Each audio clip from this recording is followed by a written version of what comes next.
Dit is vir ons 'n baie groot voorreg om vandag DKAP se 20 jaar bestaansreg en bestaансjaar in Suid-Afrika te vier.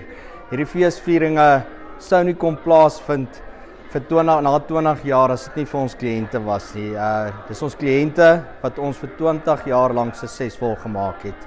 Die oplossings wat ons vir ons kliënte gebring het, is aanvaar deur hulle en geïmplementeer op hulle plase en ons is baie dankbaar vir hierdie 20 jaar.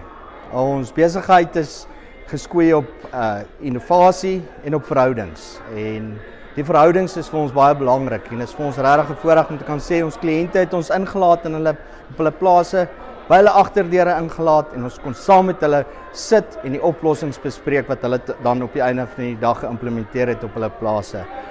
20 jaar saam met ons werknemers wat daai oplossings kon bied vir die kliënte wat nie net die Suid-Afrikaanse boer suksesvol gemaak het nie, maar ook bygedra het tot voedselsekuriteit en die ekonomie van Suid-Afrika. Ons sien uit na die volgende 20 jaar waar ons met nuwe tegnologie ook oplossings kan bied vir ons boerekliënte. Roundup met sy aktiewe bestanddeel glifosaat is een van daardie produkte wat boere nou al vir tientalle jare gebruik.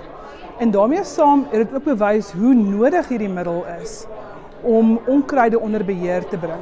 Nou ons weet dat onkruide met jou gewasse meeding, vir sonlig, vir voedingsstowwe, vir water, en dit is nou een ding wat boere nie kan prysgee nie, is om daardie kompetisie eenvoudig net toe te laat.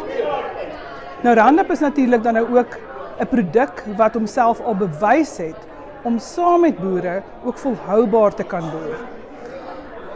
Daar is gerugte dat hierdie betroubare produk van die mark af kan gaan.